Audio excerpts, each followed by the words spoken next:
What's up, New York Mets Nation? Welcome to the Batcave. On this episode of the Batcave, I'll be talking. I'll be taking a look at a little bit of the free agents, some of the ones the Mets might target, or I think maybe they should target, and some of them are obvious. And also look at some of our free agents that I think the Mets should resign, who might leave, and all that stuff. And whatever else you guys want to talk to, World Series, this, that, the other, life, whatever floats your boat. So I'll be back in 50 seconds.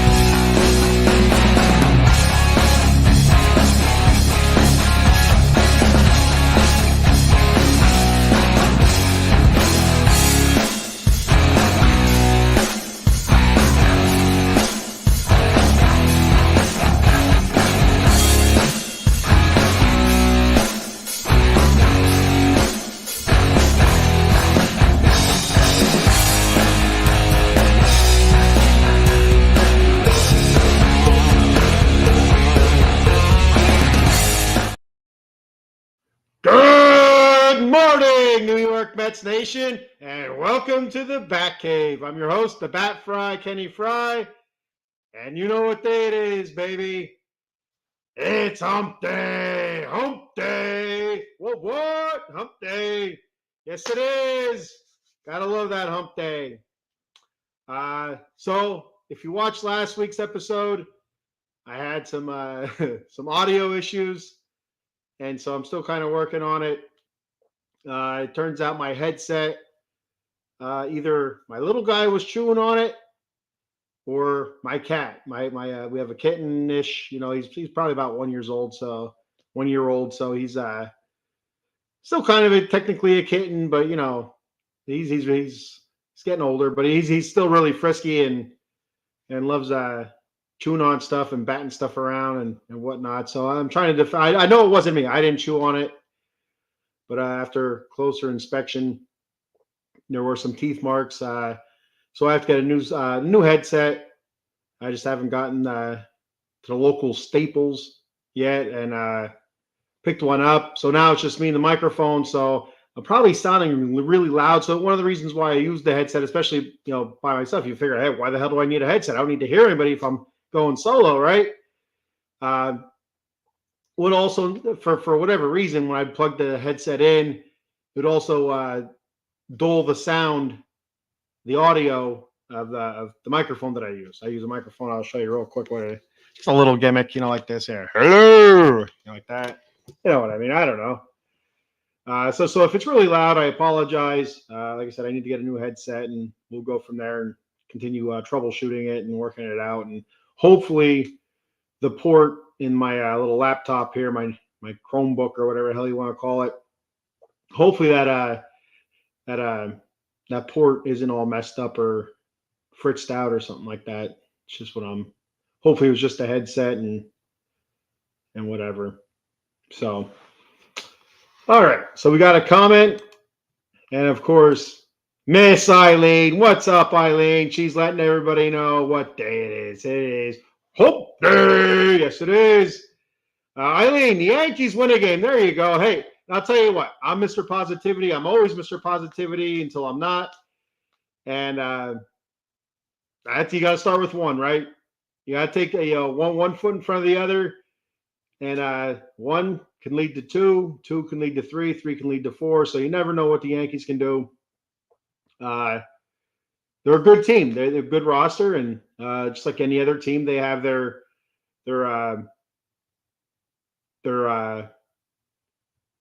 soft spots or their weaknesses. Just like the Dodgers. Dodgers, same thing. They have some soft spots in the team and some weaknesses that can be exploited. And if the Yankees want to continue this, and send it back to LA, they're going to have to go out there and win tonight. And I'll be 100% honest with you. I am rooting for the Yankees. I'm not a native New Yorker. I'm Eastern Pennsylvania, and for the most part, grew up a Mets fan. My grandfather was a Mets fan. He's not a native New Yorker either. I don't know how he became a Mets fan, but uh, I do know he was a Mets fan. And so I don't know if that's where I got my Mets fandom at or not. And I didn't start really watching baseball or really paying attention baseball until, probably like 89, 90, somewhere around there. And so I missed the 86, I missed those seasons there. And which is a bummer. Even if I was a Mets fan in '86, I would have been 6 years old. So, yeah, it wouldn't have mattered. I didn't remember shit from there. And but anyway, forgot where I was going with that now. Anyway, losing my train of thought already. That ain't good. The free agency. Let's just get into it here. Let's get it kick started. Mets have a multitude of free agents, and I'm sure they'll sign some of them back, and some of them they won't be able to sign back or won't want to sign back. I'm not going to get into all of them. You know what? What the hell? I have a list here on my phone. I screenshotted the list of the Mets free agents so I can bring them up instead of writing them down. I'm writing everything down. It's a pain in the butt, but when I can, I'll try to use the cellular telephone to screenshot stuff. So the Mets pending free agents, of course, the big one, Pete Alonso. You have Harrison Bader, Shinichiro Fujinami, Jose Iglesias, JD Martinez, Adam Ottavino, Jose Quintana, Brooks Raleigh, Luis Severino, Drew Smith, Ryan Stanek, and Jesse Winker. That's according to the interwebs. I don't remember what site I got it from. But those are the free agents they had listed. And, some of those guys are going to come back. Some of those guys are not. Sean Manaea, he's not listed on that because he has the player option. More than likely, 100% positive he's the dude's going to opt out, which, he'd be stupid if he didn't opt out after the season that he had. It only makes sense. So you see, add him to that list as well. So let's take a backwards look at it. Look at it. Jesse Winker. I talked about this, I think, last week, but you couldn't hear me, so it doesn't really matter. I'll repeat myself. And Eileen, if you're still watching, let me know how this audio is. If I'm talking too loud, I can kind of tone it down a little bit. Try not to blow out people's ears or speakers or whatever. Jesse Winker. I'd like to see Jesse Winker back, and he didn't have a great regular season with the Mets after they traded for him from Washington, from the Nationals. And so there we go. All right. Thank you, Eileen. And it wasn't a great second half for him with the Mets or whatever. I guess it didn't have a first half, but it wasn't a good second half of the season overall for Jesse Winker, whether it was with the Washington Nationals or with the 9 Mets. But he did have a couple big hits with the Mets and some huge moments, especially in the postseason. And one of the things I really liked about Jesse Winker was the attitude he brought with him to the Mets. Like, just like a cocky, confident swagger about him. Somebody that other fan bases would love to hate. And the Mets fan base, we had our thing with him as well, whether it was hate or not. Now he's on our side. But that is somebody I like to see the Mets bring back, and you use him as a bench piece or maybe even as a potential DH.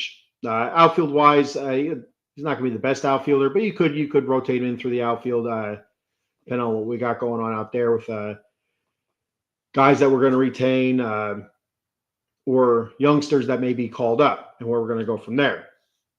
But Jesse Winker is one guy I'd like to bring back, but only if the price is right. I wouldn't want to overpay for Jesse Winker, and I have the utmost faith and confidence in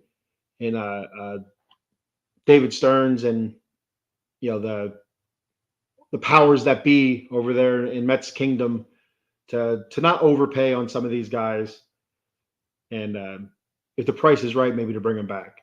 Ryan Stanek, he's another one I'd like to bring back. He had some rocky moments in the Mets. He had some really good moments. I thought he had a pretty decent postseason with the Mets. That's the one thing that I really look at. I feel like down the stretch there in the postseason, he was called on in some pretty big spots, and for the most part, I think he did fairly well. So that's one guy I'd like to see brought back. I didn't want to go through the whole reboot of the bullpen again, just like we did last season, where I've mentioned a ton before, all the bullpen arms that we brought in, whether it's through minor league contracts, major league contracts with options or whatever. Kudos again to Stearns. He's getting a ton of credit now at the end of the season, but back when he was doing it, a lot of head scratching and all that stuff. But he really, signed a lot of creative contracts that worked for the Mets and also worked for some of these players that are looking for opportunity to maybe prove themselves and stuff like that. By working and going out in the field and proving that they can still do it. And it worked out for the most part. The Mets bullpen was probably our biggest glaring weakness, to be honest. And most Mets fans, almost all Mets fans, will say that the bullpen was the biggest weakness that we had. But for the most part, for how it was built, I mean, it wasn't that bad. And, through some of the injuries that we end up having throughout the season, it kind of held tough. And some of the stuff that happened, whether it was the Diaz issues, whether the struggles that he had with blown saves and the freaking sticky stuff and whatever. A hard time locating his slider and finding his fastball and finding his confidence in his fastball. It was really an up and down season for this bullpen, and I really do think that's David Stearns did a hell of a job putting it together, and some of it worked and some of it didn't. And in order to work within the constraints that he had this past season, they kind of hit the reset button for the Mets payroll. For a lack of a better term there, I don't know how else you would say it, because it's not really a reset, but a lot of money's coming off the books, and you don't want to go out there and start hitting up overpriced relievers and stuff like that, and you're just overpaying for a bunch of guys and really putting the payroll even further into payroll hell. But just kind of get by, see what's going to stick and what's not going to stick. Some of it stuck, a lot of it didn't stick, but for the most part, very creative. And I thought that's the one thing I really liked about it was the creativeness that he went about it with a lot of these guys. So, kudos to Stearns and his and Uncle Steve Cohen. Why the hell do we call him Uncle Steve anyway? I don't know where that even came from. So moving on from there, Drew Smith. I don't think we should see Drew Smith back. He had some moments, but most of his moments were not good at all. Luis Severino, that's one guy I'd like to see back. And I thought Luis Severino was much older than he is. He just looks like an old soul. You ever hear people say like, "Oh, they got an old soul," or he looks like an old soul? He looks much older than he is. I thought I saw somewhere he's only 31 years old, and I thought he was like 36. The dude is aged. But I'd like to see him back. He's an innings eater. He's at least this year he was. In years past, he struggled, some injury issues and stuff like that. But this year, a hell of a job. Going out there almost all the they starts, 6, 7 innings, and even the starts where he didn't have his best stuff, still able to push it 6 innings. Where a lot of our guys, if they didn't have their best stuff, they're in the 4 and 5 inning range. We want more of those guys that can get us to 6 at least. If they don't have their best stuff, give it up 4 or 5 runs or whatever, keep us within the game, but still eat some innings up and kind of save our bullpen a little bit. So I'd like to see Severino brought back at the right price. I don't know what that price is, 12, 13, 14 mil per, but 4 years. So somewhere in there, I wouldn't be too bad with that. 4 years, maybe like so 4 years. A team option there the last year or so. maybe a player option in year 3, team option in year 4, maybe. I don't know. I don't know how it's. I'm not a Mr. Contract or whatever, but something like that. Left-handed reliever Brooks Raleigh. He got injured, but before that, I felt like he was having a pretty good season, and probably was one of our more consistent relievers before the injury. And so I'd like to. I'm not sure. I don't remember what his injury was, to be honest with you. But I'd like to see the Mets kind of bring him back. Left-hand pitcher Jose Quintana. And I'm torn with this one. I wanted the Mets to DFA Quintana so many times halfway through the season. Just because it was really frustrating, just getting smacked around and just the short starts and stuff. But the dude really figured it out. He turned it around, and kudos to the Mets pitching coaches and whoever else worked with him and to help him figure it out. And Jose to continuously go out there and work his ass off. And he was our best starting pitcher in the postseason. He was our guy. 2 out of 3 starts. I think he had 3 starts. 2 out of his 3 starts were money. I think he pitched the game 3 against the Brewers. I think I could be wrong. I feel like he pitched the final game against the Phillies, and he pitched 1 game I think against the Dodgers, but I think he got lumped up against the Dodgers. I could be wrong about that. But yeah, it's tough. He is up there in age. For the most part, durable. When we first got him, he had the rib issue and the lesions on the I think it was his lungs or something like that. But this season, extremely durable. Our whole, pretty much our starting pitching staff outside of Senga was fairly durable. But I just don't like where he's at in age wise, and I think I'd take a pass on him. At least for in the beginning of free agency. If it comes down to the nitty gritty and you're still looking for a left-handed starter, maybe bring him back on a 1-year deal and see how that goes. Adam Ottavino, I wouldn't want to bring Ottavino back. I think Ottavino's done. I don't know what else he has to provide, to offer. To be honest with you, he's an aged reliever. I'm not sure his exact age, but I think it's like 37, 38 years old. And his last 2 seasons have been, as they say in the sticks, hogwash. And he just hasn't been very good. So I think they should pass on Ottavino. JD Martinez, I'd pass on him as well. I do hope JD gets another shot somewhere. Again, I talked about this last week, but couldn't hear it. But I would like to see JD get another shot at it somewhere. 1-year deal, whatever. It's just like this season, and to kind of prove to himself and to people that he can still do it. Because outside of his struggles, second half of the season and through the postseason, he was invaluable to the Mets. He helped a lot of guys hitting wise and stuff like that, and knowledge and leadership. And you hear about it all the time. One of the leaders in the clubhouse, and he was spectacular. In stuff like that. First half of the season, really good. Super high OPS and whatnot. Second half, it just kind of faded away, especially down the stretch there in August, September. What the issue was, but hell if I know. I haven't heard him come out, and say anything. I know he did say he thinks he figured it out. That was late regular season into the postseason, but the at-bats that I've seen, in that time frame, looked like the same at-bats that he was taking before he thought he figured it out. So I don't know. But I do know that he means a lot more to the team than just a DH bat. So, I mean, if the Mets were to bring him back on a 1-year deal, it'd have to be team friendly.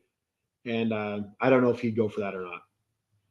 Jose Iglesias, another guy, outstanding glove. Really great bat this regular season for the limited time that he did get in.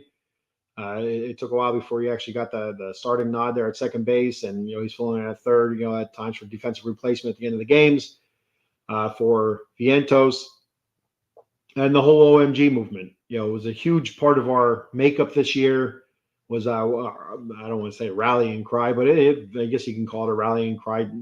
Kind of or something like that. Um, but yeah, he meant a lot to this team, and for where he was in his career, this season was huge for him. Absolutely huge. So I feel like the market might be a little bit bigger for Jose Iglesias just because of the type of season that he had, and and whatnot. So I do hope the Mets bring him back as well, but I don't know. There's a huge influx of infielders, and it's going to be interesting to see what they do. A lot of youngsters, with the Ronnie Mauricio and Luis Angel Acuna. What's going to happen with those guys? Mauricio with his coming off that ACL surgery. Where's he at? And through progressing through that. From what I understand, from what reports are saying, that he's progressing very slowly. He's not even into baseball. He's not even doing baseball activities yet. So where he's at with that, I'm kind of surprised because of his age. You figure he'd recover fairly quick and be up and at him, fairly quick. But everybody heals different. That's I had ACL surgery and complete ACL reconstruction. Got a couple screws in my knee and whatnot. And if I remember correctly, they took part of my tendon in the front and screwed it into my knee. But I could be wrong about that. I don't, so long ago. It was my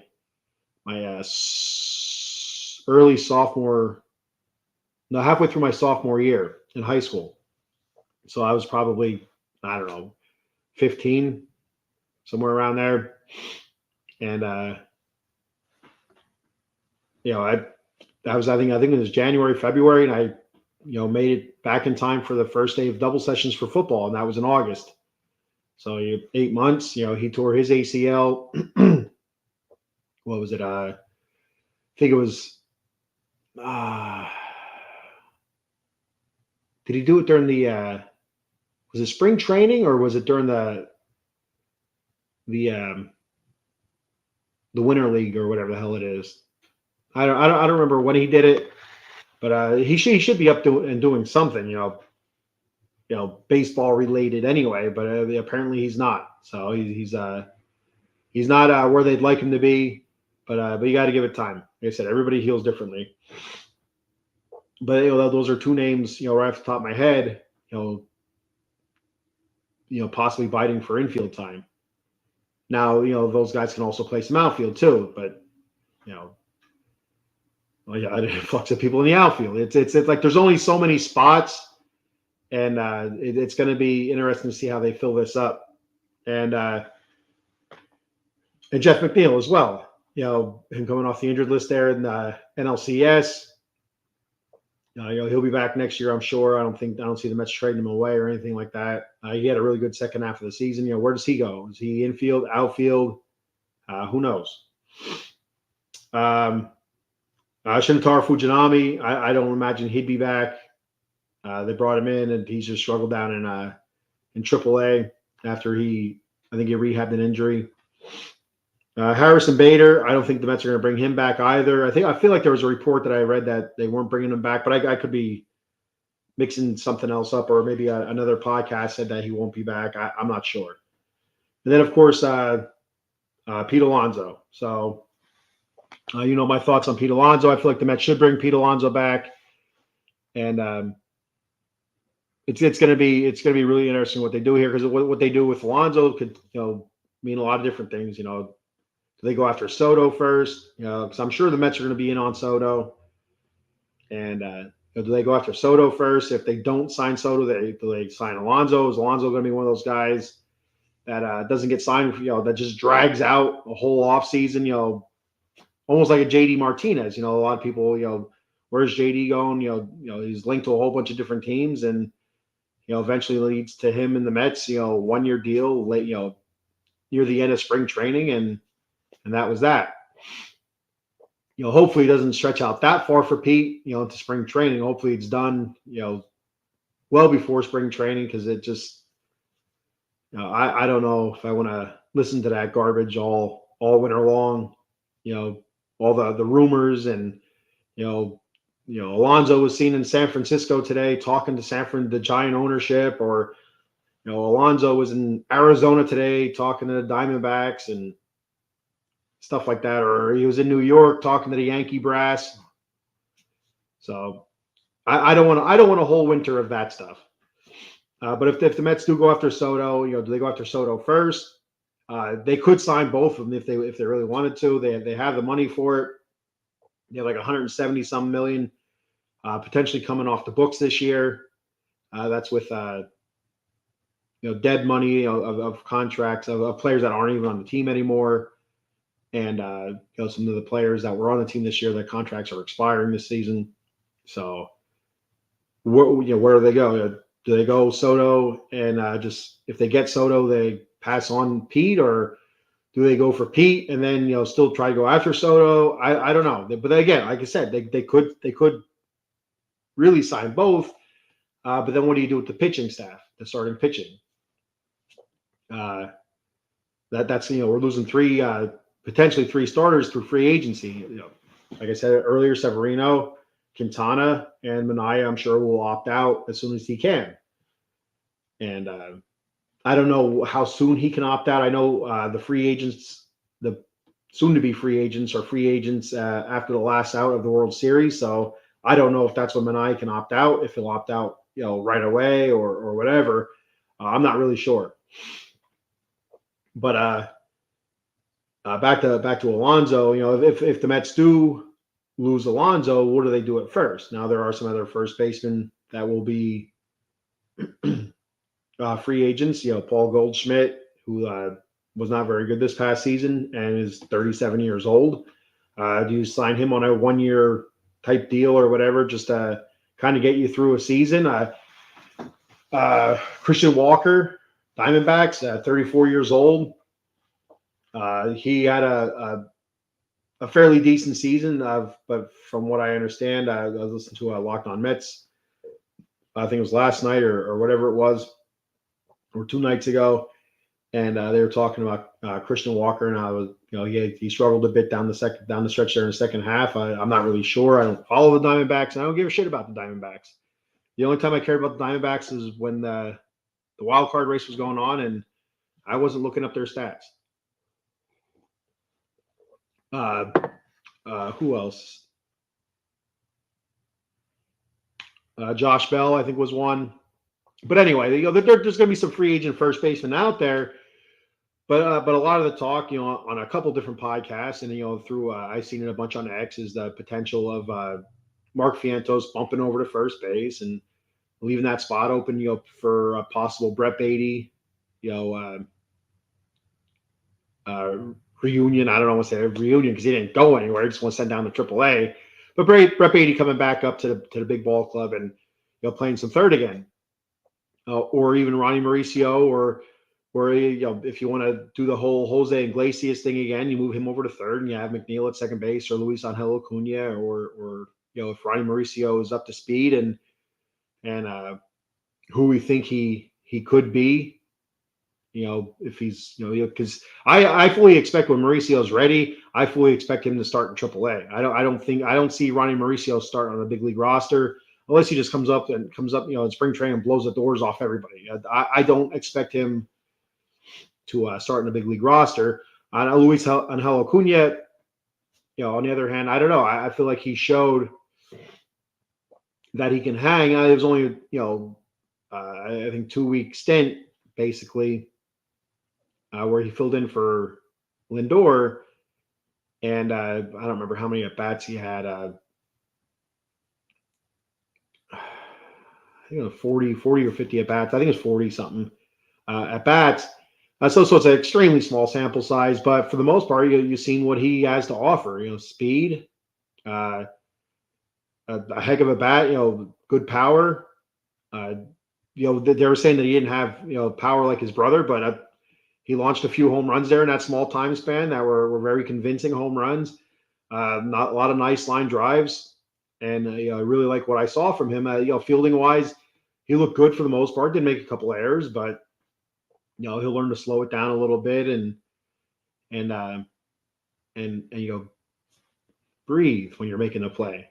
It's not, you don't have to rush and go. He'll learn the speed. And I think that's a big part of it, especially with fielding, is it's just the speed of everything. You're trying to get the ball as quick as possible to get it out as quick as possible, and you're moving faster than you really need to be moving, and that leads to some of the fumbles and some of the errors. But yeah, there's a whole host of different things that you can do at first base, and those are just a few. Me personally, I like the polar bear at first base, and that's where I would go. I feel like he's a good first baseman. Now we did see some of the bad stuff there, especially near the end of the season. I flipped to who was pitching. I don't remember who was it. Was it Stanek? I don't know if it was Stanek or not. McGill, maybe. It doesn't matter who it was, but a flip to the pitcher, and it was just god awful toss to the pitcher, and I think it ended up leaving to a big inning, and we seen him drop a couple pop flies there in foul ground, back behind first base a little bit, but in foul ground, and just stuff that can't happen, and the pop up against the Brewers during the postseason, and I'm sure Mets fans everywhere are pulling their hair out, kicking them off the team, shipping them off to, I don't know, to Los Angeles Angels or something. I don't know. But they were ditching him. But then he came up to the ninth inning there and kind of erased all that. But for the most part, he's been a pretty good first baseman. Hasn't been an excellent. He's never going to be a Gold Glover. But the one stat that I did hear, which really, it surprised me, but it didn't surprise me. If you watch enough of the Pete Alonso play, the dude is a picking machine. He picks everything out of the dirt. It's unbelievable, the amount of picks that he gets. I can't remember what his pick percentage was, like 97 or 98%, which was the best in Major League Baseball. And it was just, it's really, if you watch it, it's a work of art. It really is. Does a hell of a job picking the ball out of the dirt, and stretching and maintaining, keeping that foot on the bag. Really good job. Which I think that's invaluable, because there's a lot of times those throws over, like, man, they are really super sketchy. So who else? Sean Manaea. So I absolutely do think we should bring Sean Manaea back. I think we should bring Severino and Sean Manaea back. I feel like we both should bring both back. And I think they both should be multiple years, whether that's 3 or 4 years. And like I said about the whole options and stuff like that, you can really work it a bunch of different ways. Manaea, 33 years old, kind of, we all know, reinventing himself, his arm angle and all that good stuff, and became the ace of the pitching staff this year. So I absolutely do believe that he should get another contract, and I'm not sure what kind of money he's going to be looking for. I'm sure he's going to be looking for close to ace type stuff money, but I don't know if he's going to get it, because he doesn't have quite the track record of an ace. One season does not make you an ace, and a portion of that season you weren't an ace. It took a half a season before you figured it out. When he figured it out, he was awfully good, and he was very durable. And once he did figure it out, he was eating up a lot of innings, 6, 7 innings, sometimes a little bit more, and did a hell of a job. Really cut down on his walks, high strikeouts. And you couldn't ask much more from Sean Manaea. You really couldn't. So I'd like to bring Sean Manaea and Severino back. And you look at our starting rotation. Then you have Senga, Severino, Manaea, and Peterson. And I'm not sure what's going on with Blackburn. What's going on with him. I think we have control of him for like 2 or 3 years or whatever it is, whatever his contract was with the with the A's. Excuse me. So, but yeah, with the Blackburn thing, I believe he's out for. I think Ryan Finkelstein there on Locked On Mets was saying that he believes that Blackburn won't be available until probably April or May. So we're already looking into the season. So we'll see what happens with that. And that could very well be, we go with 6 starters, because that's kind of what Senga,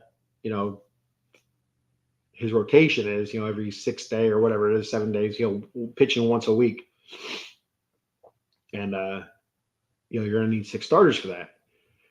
And so, where do we go outside of there? Do we bring Jose Butto? Do we put him back in the rotation? Tyler McGill. I feel like Tyler McGill and Butto, probably stay in the bullpen if we keep Severino and Manaea. If we keep one of those, if we keep Severino or Manaea instead of I could see Butto or McGill getting a shot at the rotation. Probably, I would think Butto. I feel like McGill might be working his way into the bullpen, kind of like his brother. His brother's outstanding in the bullpen, and I feel like we can work Tyler McGill into there. And I feel like he has the potential of doing some really great stuff out of the bullpen if he can figure out his control and cut down on the walks. Because you don't want to bring in a reliever that's going to come in and walk 2 guys before he starts pitching well. That's the last thing you want to do. So who else? Who do we look at? There's the big fish in the pond there, Corbin Burnes. He's going to be a free agent, and that's the fish that everybody's going to be looking for, pitching wise. Starting pitching wise, and also Max Fried, Blake Snell, left hand wise, are the other 2 really big names. And I'm not a big fan of Blake Snell. Max Fried, terrific pitcher of the Braves. Do you see him leaving the Braves, though? I'm not really sure. I'm not really sure if he leaves the Braves or not. And if he does, who's going to say he wants to go to New York? Maybe he has a hatred for New York because he was a Brave. I don't know. I don't know how that stuff works. Business. You don't let business get in the middle of your feelings or whatever. It's business comes first. Get your money, get your payday. And if the Mets are going to offer a big contract to him, then I'm sure he'd take it. Maybe he ends up in L.A. I know Walker Buehler is a free agent. Clayton Kershaw, free agent. A hard time seeing Clayton Kershaw go anywhere else, but you never know. You just never know. Kershaw's 37. Maybe the Dodgers say, "Hey, Clayton, thank you, for all the years of Cy Young service, but we're not bringing you back. You're too old. You're an old fart now." But I don't. I feel like they'll probably bring him back. And you also have the Verlanders and the Scherzer and so I feel like one of those 2 guys are probably going to retire, if not both. I wouldn't be surprised. And then again, Scherzer's a competitor. I'm not 100% sure, but I feel like he was hurt for most of the season, if not the whole season. I have a hard time seeing him going out like that. Verlander didn't have his best stuff this year. He's a fiery competitor, so maybe he gives it another go to see if he can end on a high note. But we'll have to wait and see. And of course, Juan Soto is the absolute biggest fish in the sea that everybody's going to want to sign. It's just who's going to show him the money, and what's it going to take? Is there going to be some crazy ass deferment like the whole Shohei Ohtani thing? I don't know. I don't know if I could put up with 50 years of Juan Soto Day, just like they had to put up with all these years now with Bobby Bonilla Day, which it's funny now.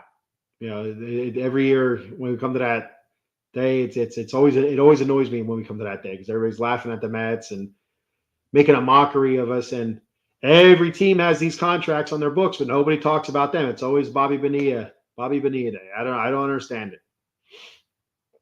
I just don't get it. But anyway,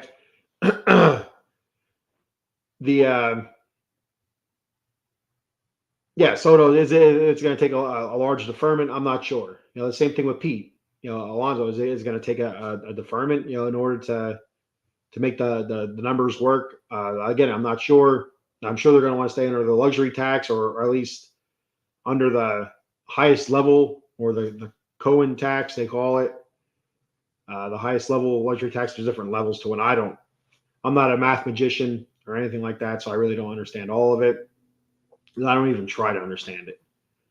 So you get to a certain point, and then the luxury tax bumps up to this, and I think our payroll this year was like 370 some million or whatever, and a portion of that was luxury tax, from previous contracts and whatever else we had on the team right now.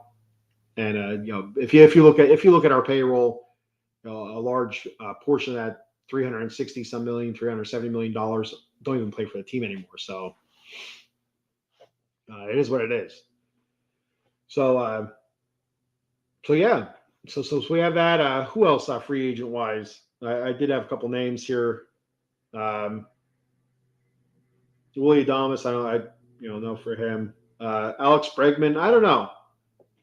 I don't know that's another name. Like if you don't get Alonso back, and you decide to move Vientos over to third, and Beatty, you feel like Beatty's not going to work out or whatever, or you throw Beatty in the outfield. I don't know. I don't know what the hell you do, but Bregman's also a name possibly that you could throw there at third base or even DH if we're hurting for a DH again.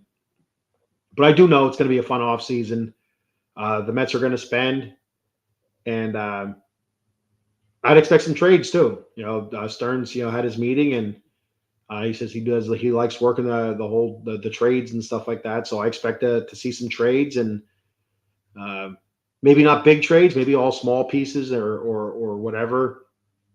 Or if there's a hired gun out there that a team's ready to move on from a big contract and they're looking to get younger. We do have some decent prospects that could fetch us somebody like that. But I don't know how far you want to dip into the farm system either. So you have to be careful. You don't want to deplete your farm system just to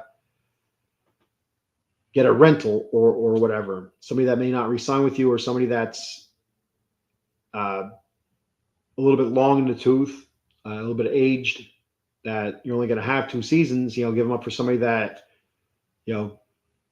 could be serviceable or could be a bigger part of your franchise for 10 years. So you really don't want to make that trade-off unless you know for certainty that it's going to lead to a World Series. Then I think the trade-off is worth it. So that's my thoughts on some of the free agents. We'll look at this throughout the whole season, off season, I should say. World Series wise, I'm really shocked the way it's gone so far. The Dodgers, for the most part, I feel like have dominated the Yankees to a point. Like game 1, they didn't dominate the Yankees. They kind of got by the skin of their teeth with the grand slam by Freddie Freeman. But games 2 and 3, I feel like they had a pretty good handle on it. But last night, even after Freddie freaking Freeman, I'll tell you what, man. And again, I don't hate the Yankees. I'm not a native New Yorker or anything like that. But that's what I was talking about earlier at the beginning of the show when I was telling about how I became a fan or whatever. I was about the whole native New Yorker thing and not hating the Yankees. But it's nice that somebody else feels the misery that the Mets had to put up with Freddie freaking Freeman all those years. He was in Atlanta just killing us. Big hit after big hit. We finally get rid of Chipper Jones. Chipper Jones is finally gone. And then they bring in this goddamn guy, and he just, destroys us all over again. But it's good that somebody else is joining in the misery. Another New York team, anyway. Phillies fans don't like him either because all the brutalization that he's bestowed upon them. But he's been unbelievable. Give the man credit. 6 straight now World Series games in a row. I guess that's dating back to his World Series with the Braves. What year was that? Was it 21? 19 or 21? I don't remember when it was. And so now 6 straight games. And why do you pitch to this guy? But it's not like he was Mr. Automatic or anything like that leading into this series. He did okay against the Mets. He had 1 or 2 big hits, but he wasn't killing the Mets. Edman was killing the Mets. Mookie was killing the Mets. Muncy was killing the Mets. So it wasn't Freddie Freeman. But he's killing the Yankees. And again, last night, right away, 2-run homer right off the top there. It's unbelievable. I couldn't believe it. That's what unbelievable. The definition of unbelievable is not being able to believe it. So there we are. And but the Yankees are back in it. They're able to pick up that win last night. I'm happy for the Yankees. I'm happy for baseball fans that are watching the series. I haven't been able to watch full games yet. I've been pieces here and there. And I want to see the World Series go a little bit longer. I want to see it go longer than 5 games. I want to see the Yankees win, and you'll make this really interesting. And it's happened before. I don't know if it's ever happened in the World Series or not, but I know the Red Sox, I think, were down against the Yankees 3-0, and they came back to win the series. I think that was the Red Sox. I feel like the Yankees did it to the Red Sox as well, but I could be wrong with that. But I'm pretty sure the Red Sox did it to the Yankees the one year. I think the year they won that World Series to break the curse. I think, which I missed the curse. I absolutely missed the Babe Ruth curse. I felt like it was the Yankees Red Sox was so much more fun when you had the curse of the Bambino, and it just seemed so much more heated. With maybe it was the players too. Maybe it was the Pedro and Poppy and stuff like that, and Jeter and Mariano Rivera and Andy Pettitte and those guys. So maybe that's what it was. I don't know, but it felt like it was a lot more fun to watch the Yankees Red Sox back during the curse of the Bambino when it was prevalent every year. But anyway, my hockey team also, the LA Kings, one of their Stanley Cups. I can't remember. I think it was 2014 when they won their second Stanley Cup in 3 years. They were down 3-0 in the finals, and they came back to win. Now, hockey is a different beast than baseball, but it's proof that it could happen. So, it's like I said, one game at a time. Keep building on the momentum, and who knows what might happen. So, all right. So that's all I have. I'm gonna go through some sponsor reads here real quick. Of course, my friend, your friend, and everybody's friend, Jason Fine, attorney Big Al. You can reach Big Al at 1-800-HURT-123. That's 1-800-HURT-123. Jason Fine specializes in motor vehicle accidents, slip and falls, workman's comp, and personal injury claims. He has 3 office locations conveniently located throughout Pennsylvania and New Jersey. His office in New Jersey is located in Cherry Hill on 3 Greensward Lane. The phone number there is 856-209-5258. And in Pittsburgh, Pennsylvania, he has offices located at 500 Grant Street, Suite 2900. And his phone number there is 412-365-8151. And in Philadelphia, Pennsylvania, his offices are located at 1628 JFK Boulevard, Suite 2120. And the phone number there is 267-888-2980. That's Jason Fine, attorney Big Al. And my own personal sponsor, I just picked up a sponsor. If you're interested in energy drinks or hydration drinks, visit www.w.gg, whatever the hell that is. I've never even seen that before, but it's legit. It is legit. I've used it. And order yourself some energy drink that comes in tubs, so powder form. And they also have some packages where you can buy a shaker and some packets of the hydro stuff, which I tried and was, very good. That was not energy stuff. They're sugar-free. And they also have a shaker with the energy packets. And like I said, they have a bunch of different flavors in the energy tubs where you get a tub and the scoop and all that good stuff. I have some coming now to try the energy stuff out. Just see what that's all about. But use that promo code, The Batcave, to get 10% off your order. That's at www.w.gg, promo code The Batcave. Or just type in your search engine W Energy, DUBBY Energy. You know how to spell energy, right? And like I said, use that promo code The Batcave. I'd appreciate it very much. You can find us at Out of the Box Sports on YouTube, X, and Facebook. On YouTube and X, the handle is at OOTBox Sports. Please give us a follow and subscribe on YouTube. And always hit that notification bell. Give us a little thumbs up. It helps get the shows seen a lot more into people's algorithms and whatnot. And I'm not an algorithm scientist or anything like that, but And so on YouTube and X at OOTBox Sports, and on Facebook, it's Out of the Box Sports Entertainment.